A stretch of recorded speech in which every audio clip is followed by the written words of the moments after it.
Hey everyone, welcome back to Faith in Film. This week we're going to be looking at the new movie Crime 101. Crime 101 stars Chris Hemsworth and Mark Ruffalo. In this movie, Chris Hemsworth is like a nice guy thief, and he has certain rules for himself, like no one gets hurt, he doesn't leave any DNA, he follows the 101 freeway out in LA to do all of his crimes on, and then Mark Ruffalo is kind of a down on his luck police officer who's chasing after Chris Hemsworth, but he doesn't realize that it's Chris Hemsworth's character, and eventually their paths meets. So the movie starts out and Chris Hemsworth is doing this robbery of these couriers who are carrying some gems to another jewelry store, and we see how he does the crime. We see that it's very clean, very organized, and then we find out that Mark Ruffalo is kind of chasing after him, trying to link him to a bunch of other crimes, and eventually the police officers that are with him and the police chief are like, you gotta cut it out, and that makes him pretty upset because he's spent so much time in it. We also find out that Chris Hemsworth is a really lonely guy. He doesn't have anybody to call his own. He doesn't have anything at home. He doesn't have any of his pictures of his family. It's just him and his money, and he's trying to find fulfillment in that money, and it's not going well for him because he doesn't really know how to talk to anybody. He doesn't have any friends. He's kind of a lonely guy looking for his value and how much money he can steal from people. And when I tell you that this movie is a slow burn, it is a slow 2-hour and 20-minute burn, and you feel every bit of it. It is rough. The movie's supposed to be like a heist movie, but it ends up being more about a character drama about the four leads of the movie, and you're just like, I don't really care about these people. I know that you're really trying to make it so that I do care about these people, but these people just don't have their lives together, and the writing just doesn't make me want to root for any of them. It's just like, okay, I get that you exist, but why do you exist? Why do I care? It just doesn't give me anything to grasp onto, and I'm just watching the movie and waiting for the plot to conveniently move along because there's a lot of things that just fall into place for the heist to be able to work. A few characters make decisions that don't seem like the characters at the beginning of the movie would have made, but it's the same character, but it doesn't show that these characters grew in any way. It's just they're making decisions that they wouldn't have made in the beginning of the film, but the plot needs to move along, so the characters make the decision, and it's just like very poor writing. There are one or two pretty good action sequences that happen in the middle of the movie that made me kind of pay attention to what was happening more, but the second they were over, it went back to being this really long and drawn out dialogues that just didn't feel like they should have been in a movie about this type of heist. I felt like the movie didn't really have an identity. It was playing this super intricate character drama about how Chris Hemsworth needs to find purpose, and he's looking for it in these external factors like money and relationships, and Mark Ruffalo trying to go after something that he's always tried to go after, and also a really built up heist that when the payoff happens and all the action kicks off and everything kind of converges, you're like, really? This is the best that we could have come up with? It's not satisfying. And then there's still 15 minutes afterward, and you see that Chris Hemsworth kind of changes who he is and kind of gets redemption in a sense, but at the same time, it's just like, this doesn't fit in the same movie that I was just watching. And I went into this movie with very little expectations, but I knew I could potentially be entertained by it, and it just, nothing hit, and it was so disappointing to have to watch this movie get played out and slowly burn for 2 hours until the payoff happens, and then after the payoff happens, it's just like, really?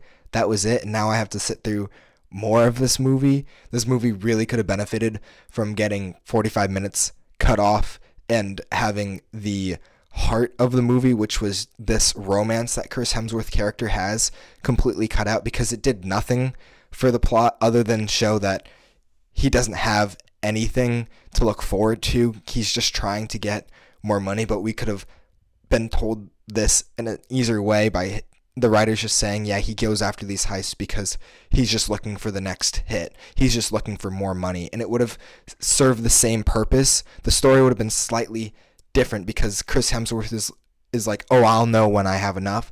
But by saying, oh, I'm just looking for more, would have served the same purpose because he would still be doing more heists and the plot would have been able to move along. But instead, we get a really bad showing of a relationship where Chris Hemsworth is pursuing this girl and they get a first date and they're talking and whatnot. And she's like, oh, I'm trying to find out more about you, but I don't really know anything about you. I don't know if I want to do it again. And he's like, well, this, that, and the other.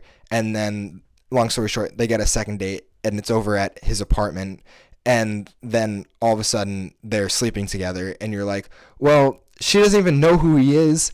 And now that they're going right to this and they don't even know who each other are. And she even mentions it later in the movie. She's like, I don't even know who you are. I think I like you. I don't know. But they've already slept together. What's the point? That's not how relationships work. That's not how they're supposed to work. God has designed relationships to go in a very specific way. And he knows what he's doing. And that's why he's designed them that way. They just jump straight into being intimate with each other.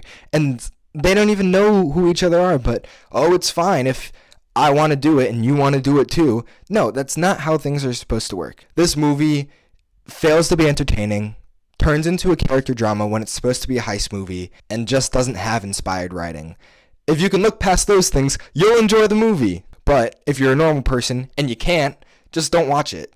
Not worth your time, quite honestly. I mean, I wanted this movie to be good. I really wanted it to be good. I wanted it to be enjoyable. I wanted it to be a fun heist movie, and it just missed on all of the marks, and it was just so annoying to have to sit in that theater for almost 2.5 hours and just have no payoff whatsoever.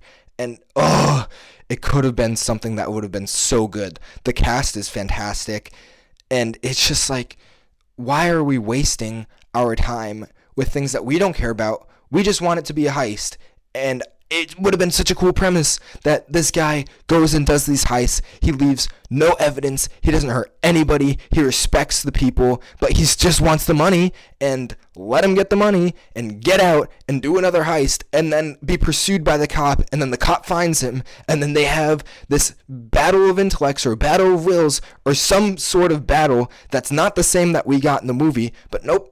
We end up with this movie, and it's just a squandered opportunity, and I feel bad for anybody who goes and watches this movie, quite honestly. Okay, well, now that's over, we can talk about where I see Jesus in this movie, and I kind of already touched on it a little bit, but number one, finding our worth in things that are outside of Christ, right? So Chris Hemsworth, he's always looking to money, to earn a certain number, to find his worth, to start his life, to settle down and to move forward, right? But we don't need to do that. All of our validation, all of our made whole has already been done through Christ. And so he might think that he's going to be able to stop himself, but we as Christians know that if you're looking for something that's not in Christ, you're always going to have a Christ-sized hole in your heart, and Jesus is the only answer to feeling whole because he has redeemed us from our sin. And Chris Hemsworth's character just keeps turning to sin to find this feeling of wholeness, and that's not where he's going to find it. So he's going to keep going even though he's trying to tell himself that he's not going to, and he's going to eventually stop. Additionally, we see really broken relationships both with Chris Hemsworth and Mark Ruffalo, right?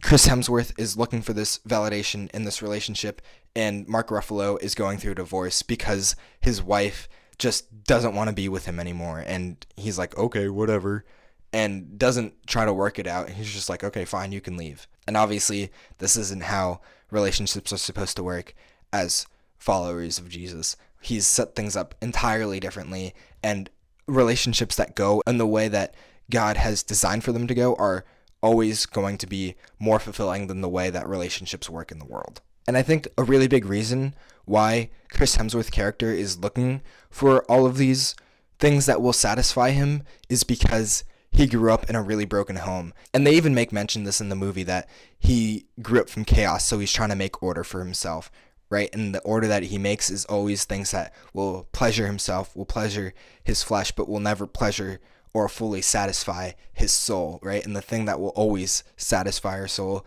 is Jesus, is having that personal relationship with Jesus that he's extended to all of us, that all we need to do is just accept our salvation from him, accept the free gift that he's given us, and enter into a relationship with him. And very clearly, this would have satisfied Chris Hemsworth's character here, because he's always looking to things of the world. He's always trying to find the next hit. He's never looking to things that will satisfy.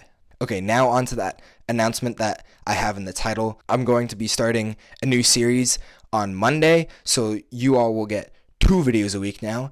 I can't really tell you much more about that. I kind of want it to be a surprise still, but make sure that you guys are subscribed for that. So like this video, subscribe to the channel, and ring the notification bell so you guys see all of the videos that I post on Fridays, and now all the new ones that I'll be posting on Mondays. Alright guys, that should do it for this week. Thank you so much for sticking with me throughout this kind of ranty video. I know it might have been a lot. If you guys want to watch a review of a movie that I enjoyed a lot more, go ahead and click on the video on the screen. That one was definitely worth my time and is worth yours too.